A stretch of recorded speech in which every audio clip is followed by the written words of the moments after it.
Rael, welcome to the Onward podcast. Good morning, and thank you for having me on the podcast, Emily. Yeah, I know. This is so cool with technology. You're all the way over in Australia. So it's 6 a.m. your time and it's 6 at night my time. And it's pitch black here already because it's, midwinter. Midwinter, yeah. And we're heading into the summer. Yeah, I was going to say it's not really midwinter according to most people in continental US, but it is midwinter here. Yeah. So what's the temperature in 10 C, so 45, 50 Fahrenheit. Yeah. It's pretty cold. It was about 75 here today. So we'll get up to that later today. Yeah. So, the Onward podcast is all about facing adversity, moving forward, discovering ourselves along the way. And you and I met at a podcasting mastermind group, and, we decided I'll be on your podcast and you be on mine. And I'm excited to have you here. And with all the things that you shared, I know that this is going to be a really good discussion. Fun journey. Yeah. So you said that in 2013, you were given a rude awakening because you had done a bunch of triathlons and then you decided to run a marathon. And, that was part of a plan before you turned 50, right? And then each time you ran, you had some neck pain. And what did you discover from that neck pain? Well, yeah. And I, being this believer in myself, and I guess that's been my philosophy my whole life, is just you can do anything you want to do, just get out there and do it. And I went, yeah, whatever. And I went to physiotherapy, and then the physios would say, oh, you've got a bit of, C4 or C5 pain, and we'll massage it out. And eventually my mother-in-law, bless her, said, you're not looking well. Okay. Mm-hmm. And go and see a doctor. And I have a friend who's a radiologist, and I phoned him and I said, I think I'm turning 50, I probably need to have a CT scan of my heart. And pretty much, I'll use the breast cancer analogy, but, women are encouraged to have breast scans at the age of 50 and then onwards, because, and the first scan really gives you your baseline of where you're at. Well, so I thought, I'll just have a scan of my heart and it'll give me a baseline. And I did the scan and I flew to Singapore with my wife. We were going with friends. In fact, that radiologist was one of my friends with us on the trip. And we went off to Singapore, and there were 4 couples, and we go away on these trips every year. Before COVID, that was, okay? Mm-hmm. And we would go to the best restaurants and drink the best wines and really have a great sort of time, adult conversation for 3 or 4 days. And we were there in Singapore. I got a call from my general practitioner, my doctor, who said, don't panic. Last thing you want to hear is don't panic. Yeah, that would make me panic. Yeah. So he said, don't panic. I want you to, by the way, I know you're coming back on Monday afternoon, so please go and see this cardiologist. I've made you an appointment for 9:00 Tuesday morning. And he told me what they'd found. And he said, go and buy some aspirin, start taking aspirin, and don't take Viagra. Those were his instructions. Okay.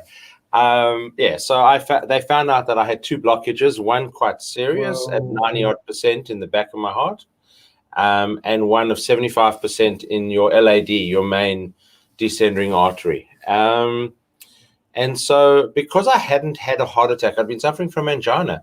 That was the neck pain. And we never got, we all think of angina as this pain and this tightness in your chest. Well, the advice I give people is you've got this weird pain that comes up from a particular series of activities. Think about it. Like, I didn't think about it at all.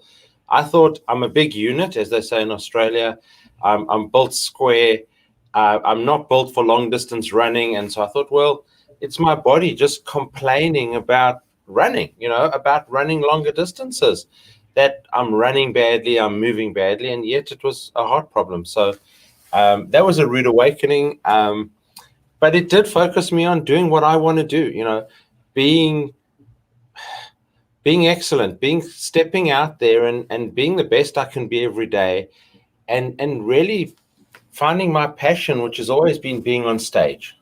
So I've never not on stage for the last 20 years. I built my financial services business by standing on stage, talking to audiences about how to retire, how to buy property, how to set up their mortgages. So I've done all that.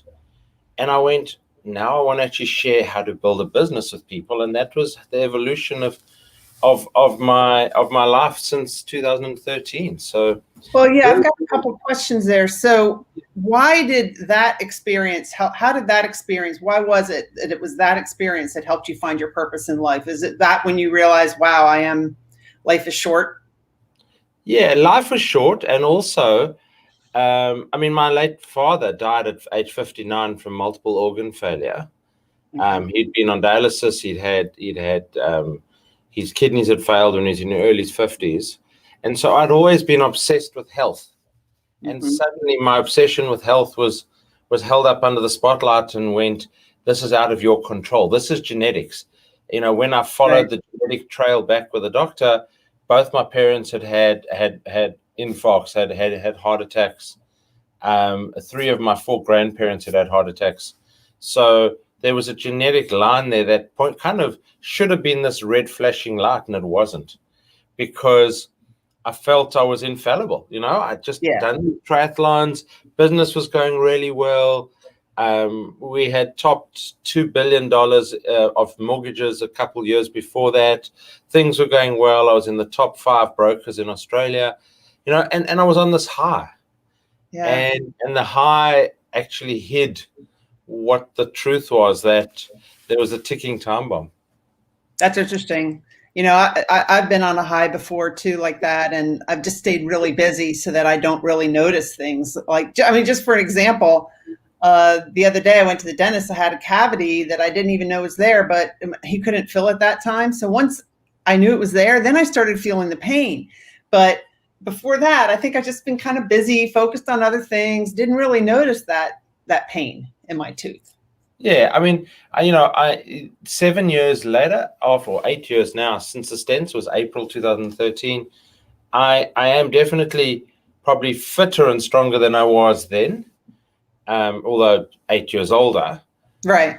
But it's focused me differently on doing things differently, on like the podcasting, like telling my story, like writing my book. You know, that was triggered out of that whole thing, you know, was coming out of it and going, I've got a story to tell. And then you get imposter syndrome completely.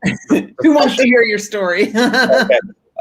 You know, so I wrote the book and then I put it away for 2.5 years because I thought no one wants to really hear the story. So yeah, it was that awakening that actually told me to follow a passion, and my passion was being on stage. So I built the mortgage business by being on stage, but my passion was being on stage. Mm-hmm. And I must say, when I look back at the first 3 or 4 years as a speaker, I was horrible. I mean, I was giving a message and I was giving information, but it was all about me. It was, these are the problems I experienced in my business. I don't care whether you're experiencing them, but I'm going to tell you how I fixed them anyway. And it's only the last 3 or 4 years that I've actually had, again, this sort of light shining in my eyes and going, wake up. You've got to actually tell people how to solve their problems, not yours. Mm-hmm. And so it's a journey. It's an evolution. And that's what's fun about life. And if we can keep our health, then everything else is fantastic.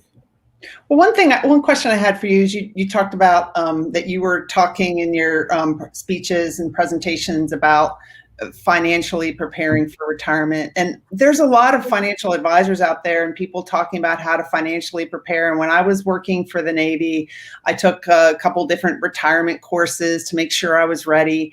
And they all seem to focus only on the money aspects. And there's so many other aspects of retiring, like, what do you want? What are your dreams for your life when you retire? You know, I mean, I retired at 56, so it wasn't like I'm retiring and I'm not going to do anything else. It's like, how do I dream? What do I want to do? Where do I want to live? They don't really cover a lot of the things that you really need to consider, because retirement's not all about money. No, retirement is, if you have the money to retire, then you can do. So I was lucky in my life. I'll go back a whole lot of years. At age 37, I sold my business into a listed shell, or a small listed company. I joined them for a period, and we made 9 acquisitions over a period of 18 months, and 10 times the share price of that business. Wow. And I was only on a 1.5 year contract. So I was made managing director of one of the other listed companies. I ran that. I turned it around, was turnaround management. And then my contract was up, and they didn't need my partner and I, because we were both on big salaries at that point. So I left. It was mid-1997, sorry, not 87, 97. I had views of pursuing a PhD. That was the thoughts that I had at the time. I got accepted into a number of world business schools, but my ego got in my way for a whole variety of reasons, because I'd just been on this high.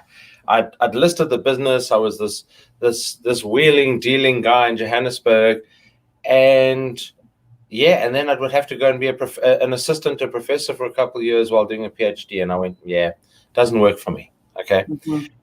But most people don't get to retire, because I had a restraint of trade agreement. I effectively had to retire for a year at age 37. Okay. And you couldn't compete. I couldn't compete with the businesses I was in. And so I did some weird stuff that year. I got a pilot's license. I did a course in holistic healing and massage.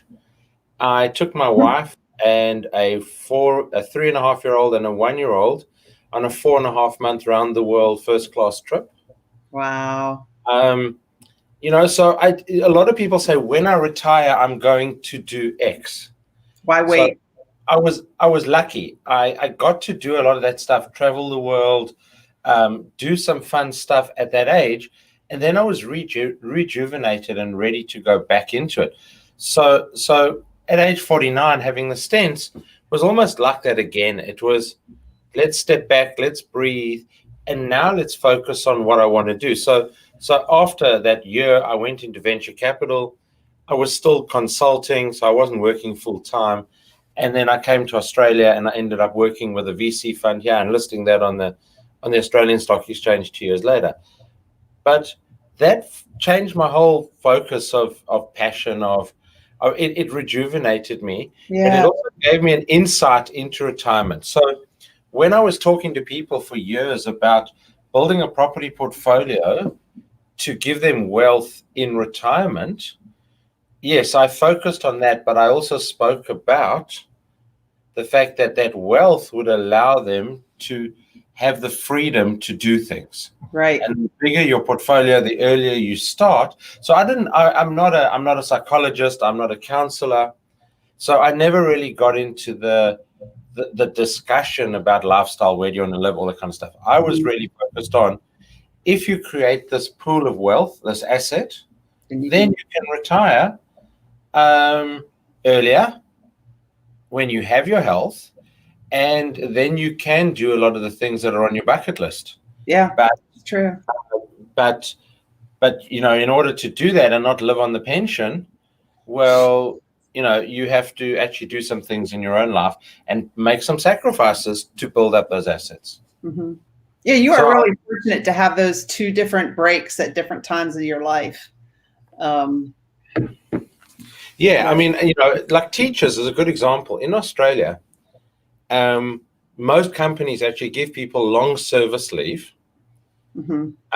And generally at 10 years of service. Now, millennials will never get there because they don't stay with an organization that long. Right.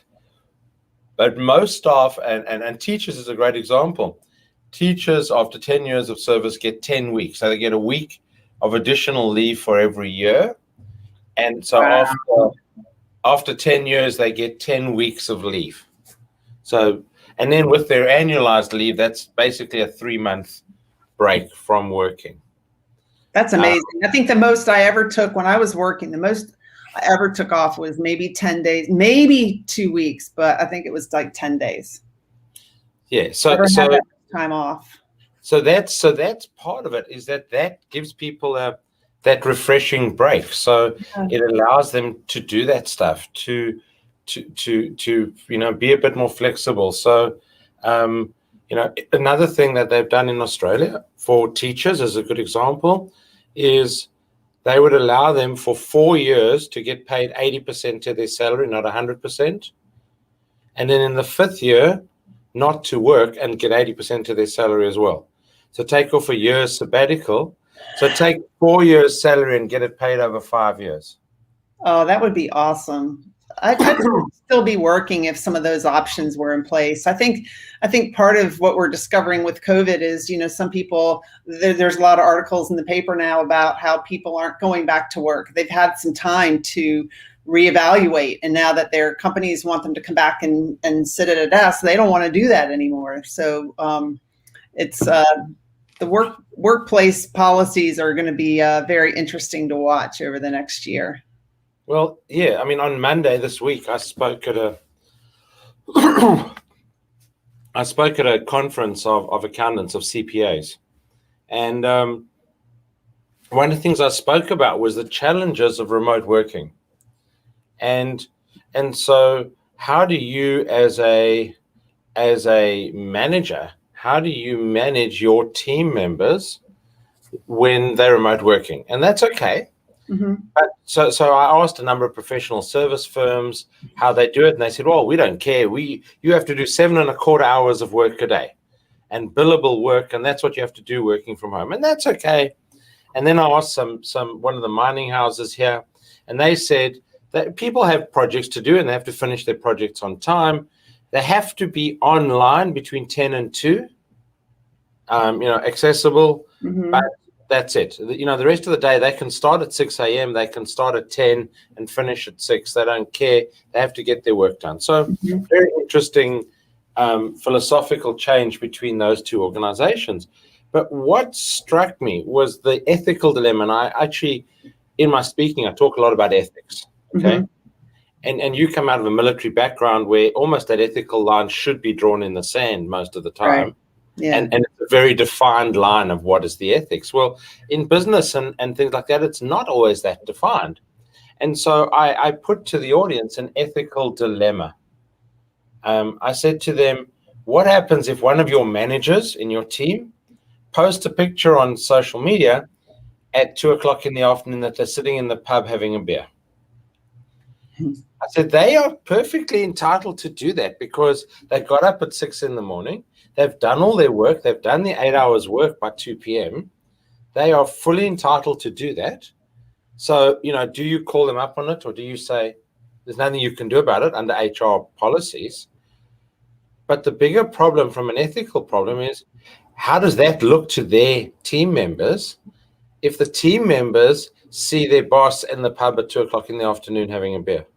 Yeah. In the military, we talked a lot about the appearance, whether you might be following the rules per se, but the appearance is also important. Yeah. Yeah. And so absolutely. So that's, I talk a lot about those ethical dilemmas where it is a gray line. Mm-hmm. And that's one of them. So, I mean, working from home, one of the other trends I'm starting to see globally, because I do a lot of work in the culture and research area, and I research a lot of cultures around the world, is companies doing something called work near home, not work from home. Okay. So in other words, if a corporate downtown head office will shrink, and they will take smaller offices in suburban hubs. Mm-hmm. And there'll be 10 workstations, depending on the size of the organization, 15 workstations. And employees will book in to work at those workstations 5 minutes or 10 minutes. Call it, I was going to say 2 or 3 miles, but having been in some US cities, 2 or 3 miles could be an hour. Okay. Yeah. Like on the 405 in LA, that 2 or 3 miles could take you, a few days actually to get across. Right. But so that work near home concept is kind of the compromise where people will still be around people. Right. They don't have to be there every day, but we still like warm bodies. We still like to be around people. As much as people say it's great to work from home in my jammies, well, yes, but the human nature, there's a show, I don't know if you've seen it, Life Below Zero. No, I have not.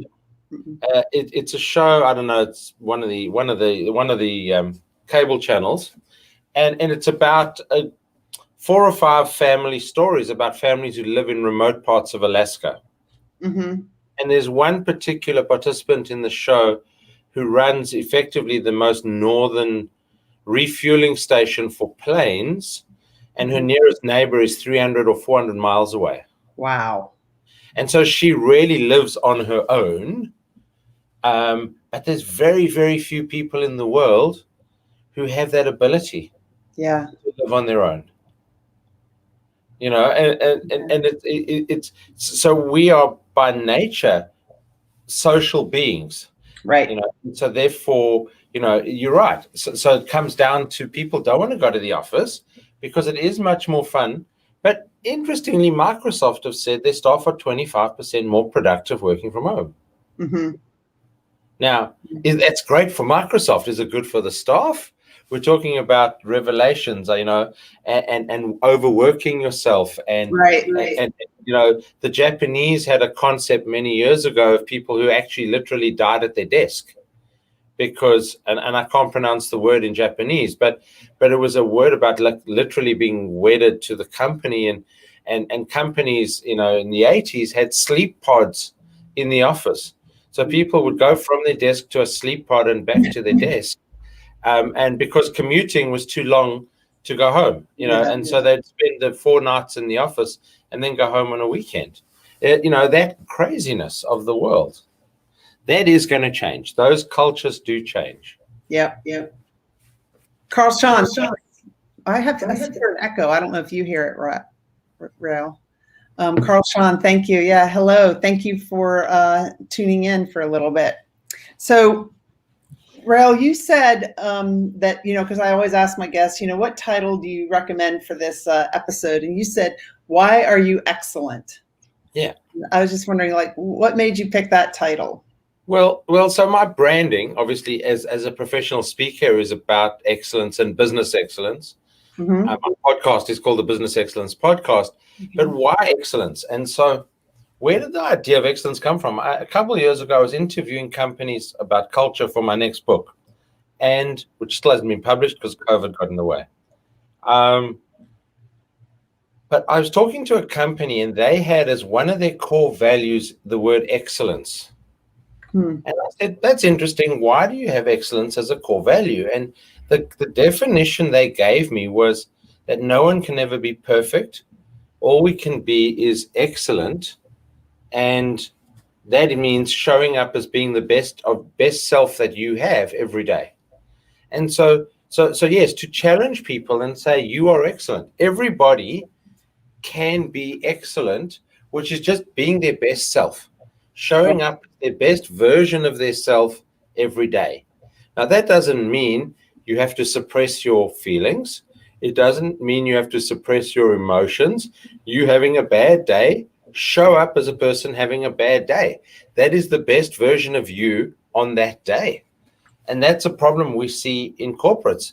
That, you were in the military. Men don't cry. I know that's a sexist comment, but the idea of men don't cry, well, it's the same thing. If you're having a bad day, you've woken up in the morning, you've kicked the cat, all those sorts of things, you have to show up as your best self, as your excellent self. And the problem is that we try and hide that because we have this view, this Instagram view of perfection. And we have this Instagram view that's how we have to show up every day. And when you get out of your own way, you actually become excellent. That's really, I like that. I like that. Right. A lot of times we put on a facade or a mask, kind of hiding how we're really feeling. So I'll tell you today, before this, I have a headache. But we went ahead and did this. I'm showing up being excellent. I took a Tylenol before this, and I'm going to be excellent today on this interview. Well, so I do a lot of work around DISC profiling. Now, when I use DISC, and I say to companies, DISC, D-I-S-C, and they go, oh, not that old thing again. And I go, well, yeah, it is old. It's been around since 1929 in DISC. In fact, if you go back many, many years, the idea of 4 behavioral styles was actually developed by Hippocrates. The Hippocratic Oath that doctors take. Hippocrates actually developed the first behavioral styles. Okay. They were based around weird fluids in the body and stuff like that. But he had the foresight to come up with this idea of that there are 4 behaviors. So I do a lot of work around those 4 behaviors. I don't call them DISC. I call them the colors. So red, yellow, green, and blue, because people remember colors better than letters. Okay. But when we do detailed profiles on people, we get 2 profiles coming up. We get one, which is what we call your adapted style, which is what is your behavior at work? And then we get your natural style, which is what is your behavior in your home environment and under stress, because when we're under stress, we revert to the behavior that we would have at home. Interesting. Right. And so that's exactly what it is. So a lot of consultants and human resource consultants buy profiles from us because they're using that for recruitment, etc. And it's never 100% of the answer. It's 25% of the answer. But when you see profiles where somebody is completely suppressing part of their behavior in the work environment, but you know that as soon as you put them under stress, that part's going to arc up. That's where you see a problem coming. So that's how it's not just reading the profile and saying this is a pretty good person and they'll fit in well with our team.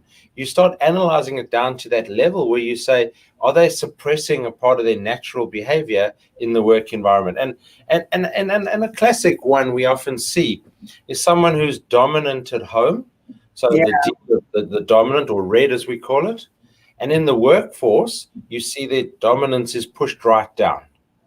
But you know what's going to happen. As soon as you put them under stress, they're really going to pee people off, because they're going to suddenly emerge from this shell as this dominant, personality profile that's completely different to the rest of their time in the workforce. Can they be coached to adjust to improve that?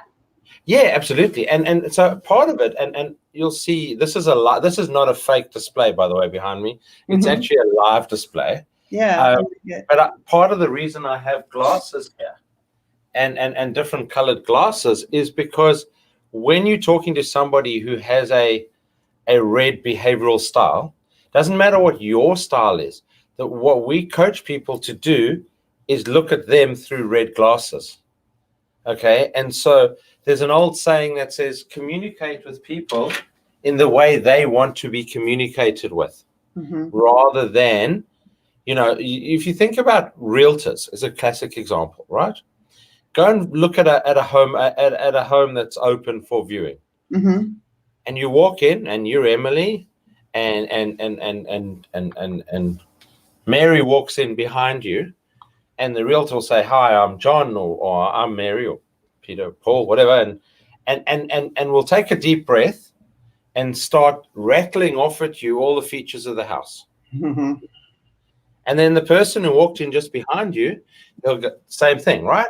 And start rattling off all the features of that house.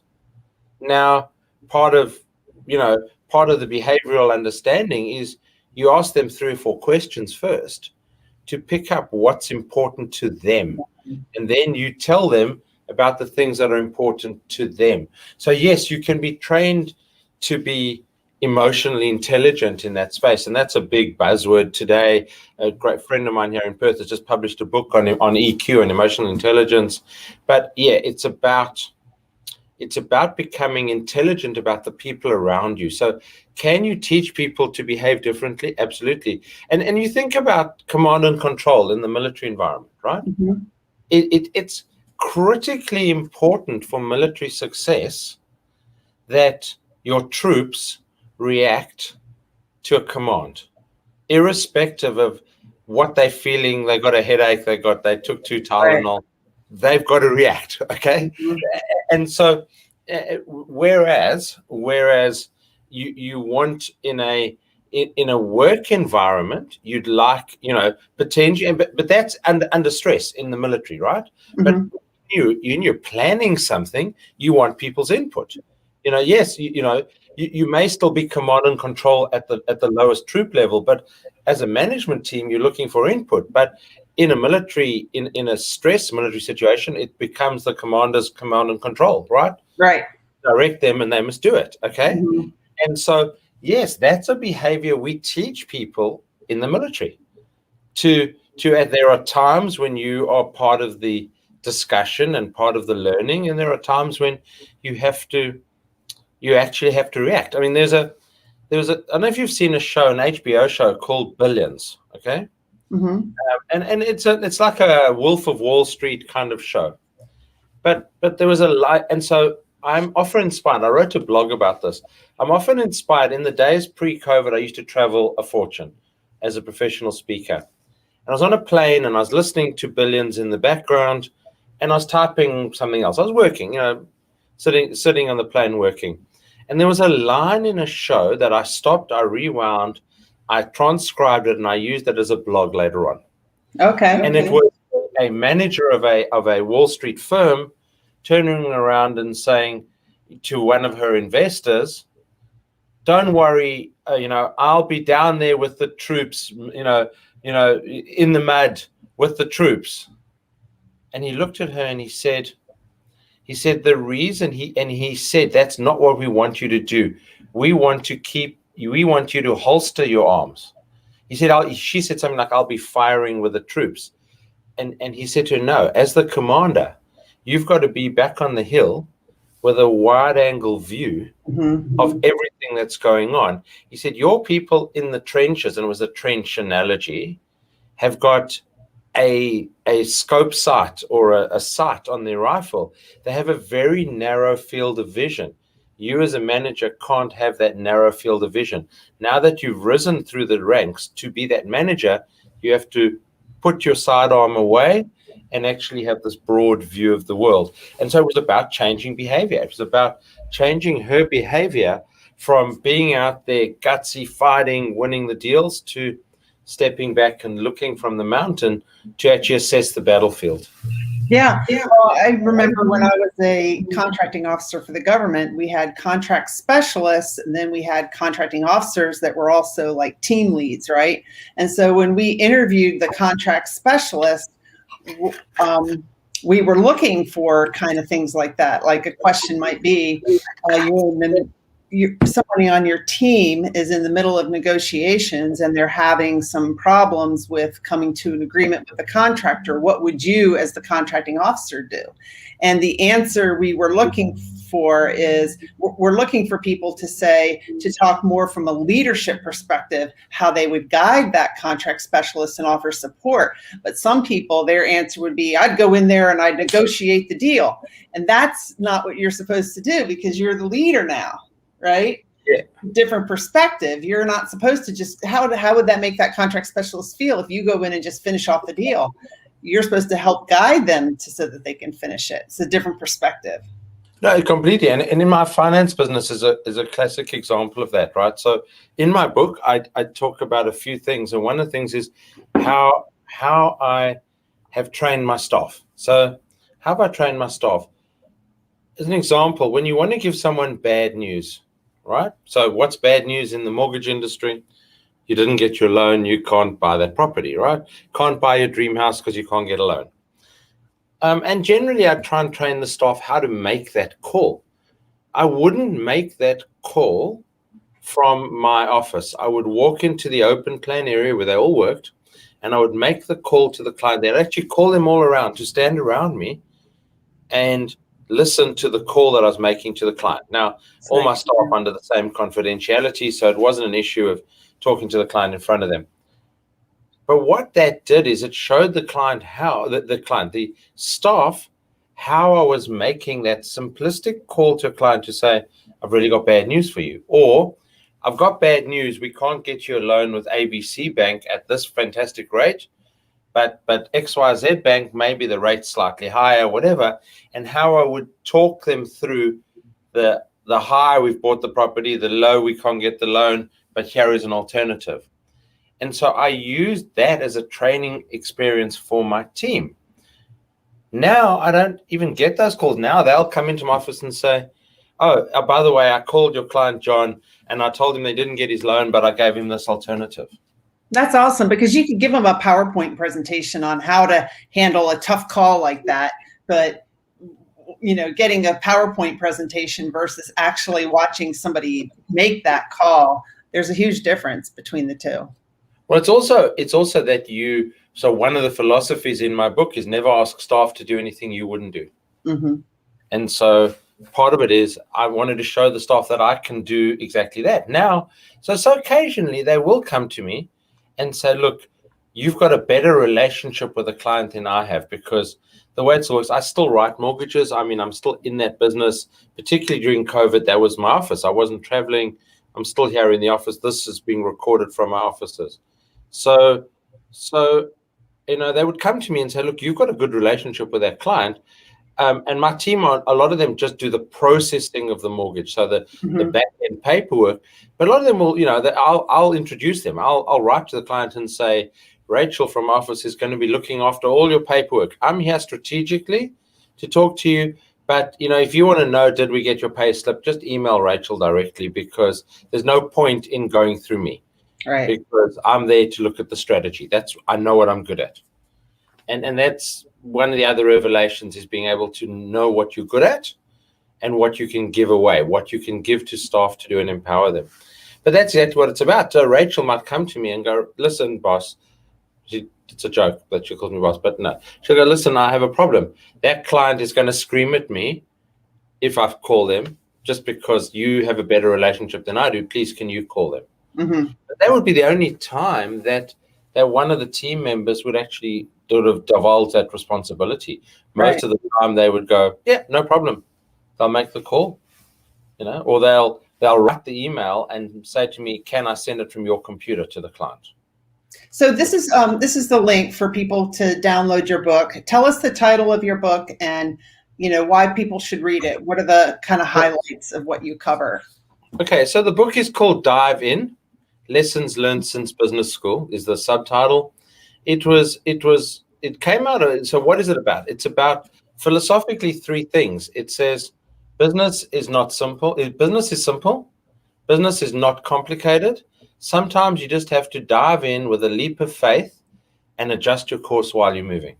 Mm-hmm. So we tend to be over analytical. All right. Google has created a problem in the world. Okay. What is Google's problem? We have too much information. Yeah. And so, you wake up one morning, if you think back 20 years ago, 30 years ago, you woke up in the morning, you went, I've got a brilliant idea. I'm going to open a lemonade stand outside my house. Great. I'm going to open a lemonade stand. You didn't go and do 12 days of research on Google, and find out the price of lemons. You just went, okay, I'm going to buy lemons at $1, and I'm going to buy sugar at $1. I'm going to mix it all together and sell cups of lemonade for $3. Whatever the numbers, doesn't matter. You kind of did some math and said, yep, I can make some money out of that. And you went off and did that business. That's philosophically how I look at opportunities in life, is to say, so, Henry Ford was asked why he was so successful. And he said he jumped at the good opportunities. And the interviewer said, Mr. Ford, how did you know which were the good opportunities? And he said, he didn't. He just kept jumping. Now, there's a difference between chasing the next bright, shiny object and jumping at the opportunities. I'm not talking about the next bright, shiny object. I'm saying you do some considered research on a business or whatever, but at some point, you have to take the leap of faith and dive off the cliff.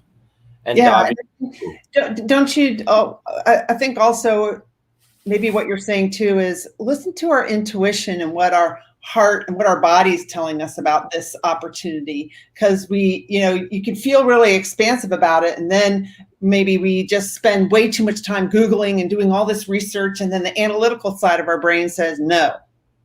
It seems like Henry Ford probably listened to his intuition too about taking things instead of getting analytical. I mean, when I started my first real business, I had some businesses as a teenager, and you get revelations from each business. So at 15 or 16, I worked at the electronics shop, and it was in the days when you sold car radios to people and car stereos, tape decks that always got the tape stuck and you pulled them out and the tape broke and all those things. And we'd sell them to people. And then I remember one Saturday I was working, I was probably in year 10 of school, year 11 at school, so the second or third last year of high school. And this woman said, "Oh, how does she have this installed?" I said, "Oh, well, no problem. I can do anything. Come to my house at 2 o'clock in the afternoon and I'll install it for you." Anyway, not only did I not get paid, I messed up the inside of her car.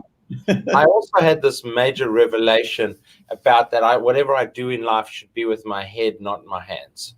And I realized soon enough that that's where my strength would lie. Even though I did engineering, my strength is still being with my head, not my hands. So that's but fast forward to 1990 when I started my first real business. My business partner and I were young MBAs. We just finished our MBA degrees. I actually just got married in 1990. And 6 months after we got married, I said to my wife, "Oh, I'm going out to be an entrepreneur." She said, "Fine, whatever." She was working as a teacher, earning $1,000 a month, and said, "Well, we'll make it. Let's see what happens." So we did that. And my partner and I went out to teach the world how to run their businesses with one minor flaw. We'd never run a business ourselves. Okay. But that didn't stop us. That didn't stop us having the confidence, having come out of this MBA program. Is MBA the be all and end all? No, it isn't, and it's not for everyone, but that's a completely separate discussion. But we had the confidence to dive in and adjust our course. So we dived in, took us 3 months. We won a contract from a big electricity company. It wasn't a major contract, but it was enough to at least pay the bills for a few months. And then that contract was canceled. And we were sitting around going, what do we do now? And an organization we'd been dealing with said, "Why don't you guys, you're so well qualified, why don't you start teaching a course in marketing?" And that they had offered. So they were the certification body, and we would teach the course and people would write an external exam. So we said, what have we got to lose? So we ran a few newspaper adverts. We got 20 students the first semester, and we started the education business. We did not go and analyze who the competitor. If we had analyzed our competitors, we would never have done it. Yeah, that's we would start up players with no money and no technology against two very, very well-established big players. But yet, within we went from 20 students to 4,000 students over 5 years. Okay, so we were in the right place at the right time, and I have to say that there was other external factors that we didn't even understand. In 1990 was the year Nelson Mandela was released, and so in South Africa there was a hunger amongst the formerly disenfranchised population for education because they had been suppressed. All the education had been suppressed by the apartheid government. So there was this natural hunger for education. So we were in the right place at the right time. Wow. And that was what created a lot of our growth. But we didn't overthink it. Right. You didn't overthink it. No, we didn't. Did you, what is it? You said that you have been 6,000 feet underground in a mine. Did you do any overthinking to get down there, or why were you down there?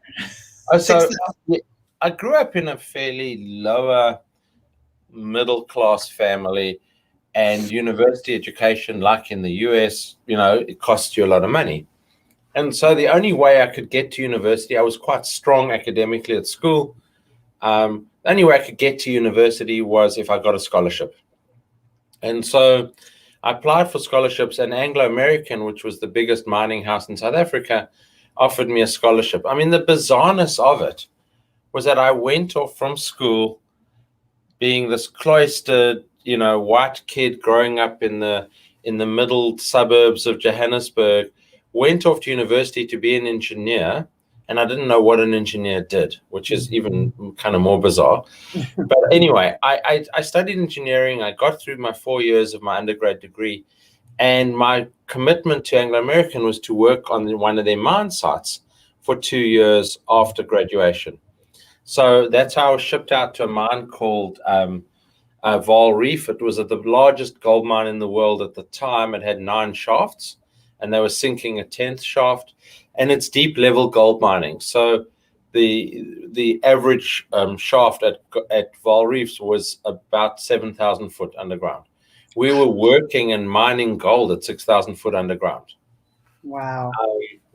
Which has its own challenges, and probably being 21 and not really having any responsibility, you never thought about the fact that we had, X number of deaths a year in the mining industry, and safety standards weren't the greatest in South Africa.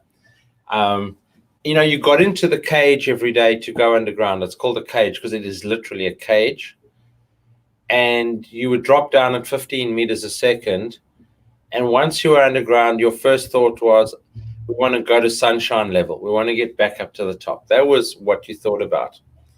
I was 21. I was, this university graduate, one of 50-odd thousand staff on that mining complex, and probably one of, less than 500 graduates of university on that team.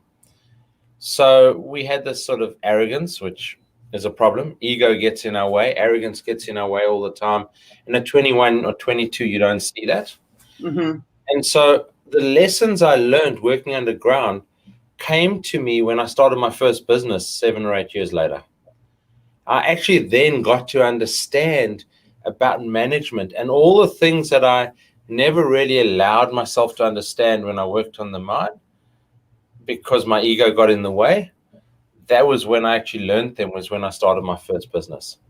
And I went back and went, oh, that was amazing. That was an amazing experience.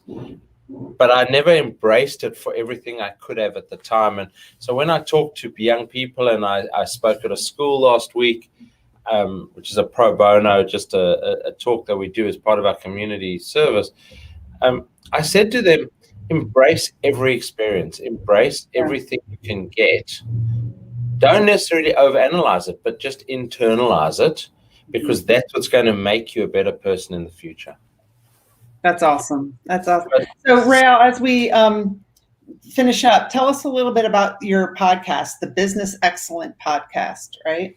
Yeah. So it's based around it's called the Business Excellence Podcast, but the website is actually called excellencepodcast.com, quite specifically because I think it's about business and it's about life. It's more focused on excellence in business, but we have a number of episodes about just being the best you can be, being that excellent person. We're at 81 episodes now. We have 2 episodes that drop every week. And the theme of it is looking at people's stories, getting to the backstory.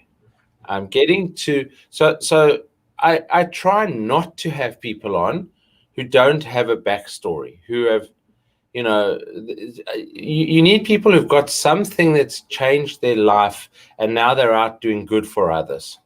And some of those people are speaker buddies, and some of those are, one of the people I had on has started a truffle farm. Now,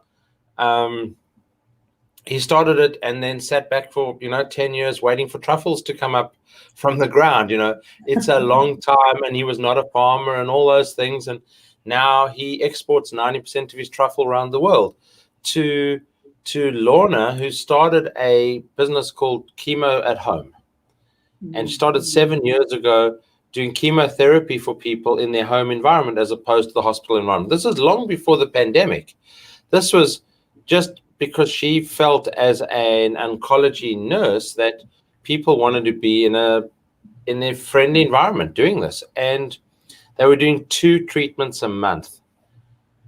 They are now doing 1,200 a month post-pandemic because people don't want to go to hospitals. I can imagine. I mean, when my former husband was sick with cancer, we had to drive an hour and a half without traffic because his hospital was at Georgetown. We were in Southern Maryland just to go in for the chemo treatment. It would have been awesome to be able to get that at home. Yeah, so this is an amazing business. And I love the story behind it, why she started it. And Lorna was in her mid-50s when they started the business.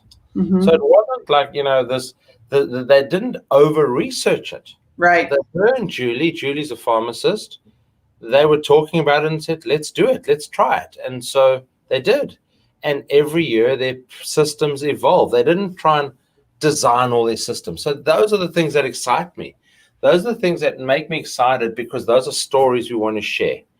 Nishant Kasibatla, who's the mentalist, his episode comes out today. It's So Nishant was the world memory champion. Now that might sound a bit weird, but he talks about techniques for walking into a room and how you remember people's names. All right. I'm going to listen to that episode because I'm not always good at remembering names. Yeah, and so, but he talks about how the same way we train our bodies, we have to train our mind to do that. Okay, so these are things that make people show up as their best self. They're either inspired by Lorna, who started chemo at home. They're inspired by Candace Mama, who her father was killed by an apartheid assassin in South Africa. And she went to meet him. This is when she was 9 months old. When she was in her early 20s, she went to the jail to meet him and actually forgave him. Oh, wow. And then helped him get parole. Okay? So, and then she wrote a book called Forgiveness Redefined about her journey to forgiveness, right? And how that's affected her. And how her father's death affected her when she found a photo of the burnt out body, because not only did they kill him, they actually put him in a car and poured petrol over it and lit it. And so it was quite a gruesome story, which she found out at age 9. So, but the way she's gone through it, it's got nothing to do with business, but it's got to do with life and meaning in life. And so we've had, all these amazing episodes. That's exactly what it's about. It's about sharing stories. That's what podcasts are. I mean, I'm on your podcast, and that's what we're doing. We're sharing stories. Yep. And I'm going to be on your podcast too. And this is so fun. That's, one of the things I wanted to do when I left the Navy is to be able to have more conversations with people where I didn't feel rushed and I could really understand the story. And I've done about 135 episodes, and I just love each and every one of them. And I really enjoyed having you on this podcast, Rael. Thank you. It's been a lot of fun.